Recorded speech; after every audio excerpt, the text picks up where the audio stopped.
જય શ્રીમન નારાયણ. રામાનુજદાસ શ્રીમાન ગટ્ટુ વેણુગોપાલ સ્વામી દ્વારા વર્ણન કરેલ શ્રીમદ ભગવદ્ ગીતાનું ગુજરાતી ભાષાંતર હું આપને કહી રહી છું. અધ્યાય 14 ગુણત્રય વિભાગ યોગ. શ્લોક 9. સત્વં સુખે સંજયતિ રજઃ કર્મણિ ભારત જ્ઞાનમ આવૃત્યતુ તમઃ પ્રમાદે સંજયત્યુત. ઓમ.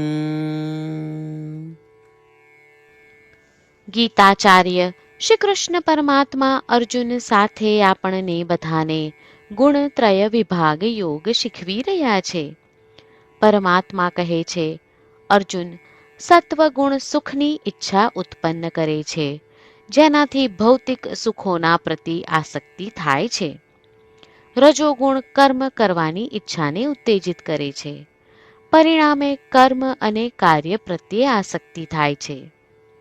તમો ગુણ જ્ઞાનને ઢાંકે છે અને ભ્રમણાને પ્રોત્સાહન આપે છે, અને અયોગ્ય કાર્યોમાં જોડાવાની ઈચ્છાને જન્મ આપે છે.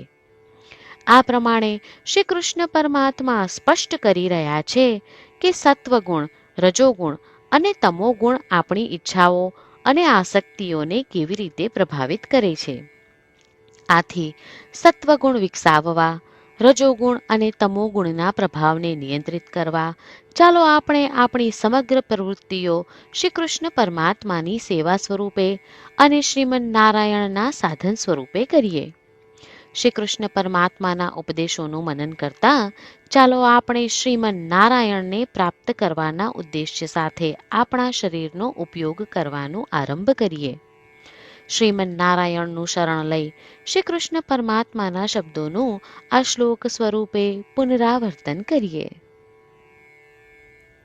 સત્વં સુખે સંજયતિ રજઃ કર્મણિ ભારત જ્ઞાનમાવૃત્યતુ તમઃ પ્રમાદે સંજયત્યુત. શ્રી કૃષ્ણ પરમાત્માએ આખી ભગવદ્ ગીતાનો સાર અધ્યાય 18ના શ્લોક 65 થી 70માં 8 ઉપદેશ દ્વારા કહ્યો છે. શ્રી કૃષ્ણ કહે છે, જે મારા આ 8 ઉપદેશ અનુસરે છે તે મને પ્રિય છે. એ સર્વે ભક્તોનું હું બધી જ રીતે રક્ષણ કરીશ. શ્રી કૃષ્ણ પરમાત્મા પાસેથી આખી ભગવદ્ ગીતા સાંભળ્યા પછી અર્જુન કહે છે, કરીશ્યે વચનમ તવ.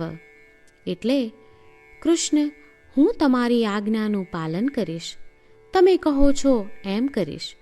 અને આથી જ શ્રી કૃષ્ણએ દરેક પ્રકારના યશ અને વિજય અર્જુનને આપ્યા છે. તો ચાલો આપણે પણ પરમાત્માને 8 વાતો પાળવાનું વચન આપીએ. પરમાત્માને આપેલા વચનથી મોટી કોઈ પૂજા, તપ કે યજ્ઞ નથી. 8 પ્રતિજ્ઞાઓ જે આપણે લેવી જોઈએ તે હું હવે કહું છું. આપ સૌ પણ એનો મન અને હૃદયથી વિચાર કરો. આ રીતે શ્રી કૃષ્ણને વચન આપતી વખતે આપણે સૌ શ્રી કૃષ્ણની હસતી મુખમુદ્રાનો મનમાં વિચાર કરીએ અને પરમ આનંદનો અનુભવ કરીએ. જય શ્રીમન નારાયણ. આપણા 8 વચનો આ પ્રમાણે છે. આપણું પહેલું વચન, હે શ્રીમન નારાયણ, તમારા ઉપદેશ પ્રમાણે હું હંમેશા તમારું ધ્યાન અને ચિંતન કરીશ. આપણું બીજું વચન, હે શ્રીમન નારાયણ, તમે કહ્યું છે તેમ હું સદાય તમારી ભક્ત રહીશ.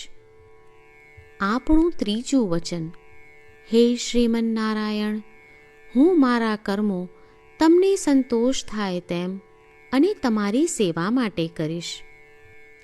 આપણું ચોથું વચન, હે શ્રીમન નારાયણ, તમે અનુસરવા કહ્યું છે તેમ મને પૂર્ણ શ્રદ્ધા છે કે હું તમારી છું.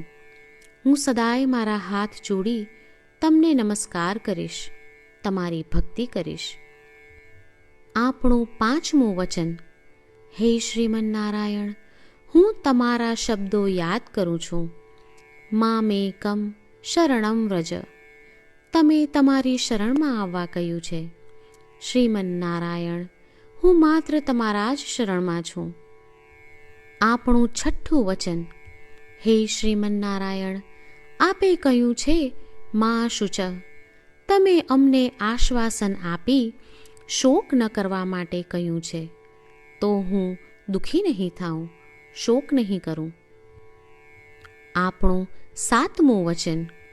હે શ્રીમન્નારાયણ, અમારા કલ્યાણ અર્થે આપે શ્રીમદ્ ભગવદ્ ગીતા રૂપી આશીર્વાદ આપી અમારા સૌ પર કૃપા કરી છે, તો હું દરરોજ ઓછામાં ઓછો 1 શ્લોક વાંચીશ અથવા સાંભળીશ એવો સંકલ્પ લઉં છું.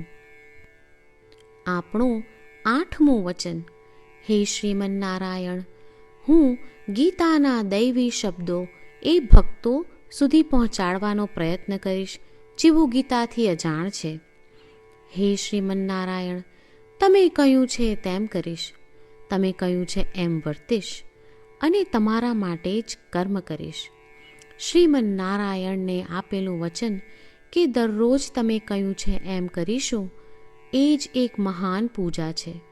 તો ચાલો આપણે સૌ દ્રઢ શ્રદ્ધા સાથે પ્રભુ પાસે એક સંકલ્પ લઈએ. શ્રીમન્નારાયણ, કરીશ્યે વચનમ તવ. શ્રીમન્નારાયણ, હું તમારી આજ્ઞાનું પાલન કરીશ. સર્વમ શ્રી કૃષ્ણાર્પણમસ્તુ. જય શ્રીમન્નારાયણ. સત્વં સુખે સંજયતિ રજઃ કર્મણિ ભારત. જ્ઞાનમ આવૃત્યતુ તમઃ પ્રમાદે સંજયત્યુત. ઓમ. સત્વં સુખે સંજયતિ રજઃ કર્મણિ ભારત. જ્ઞાનમાવૃત્યતુ તમઃ પ્રમાદે સંજયત્યુત. જય શ્રીમન્નારાયણ. તમામ ભક્તોને ખાસ વિનંતી. આપણા જીવનની દરેક બાબતોમાં આપણે તાત્કાલિક અને અસરકારક પરિણામો ઈચ્છીએ છીએ. આ પ્રાપ્ત કરવા માટે ચાલો દરરોજ 1 મિનિટ ફાળવીએ અને નારાયણાસ્ત્રમ વાંચીએ.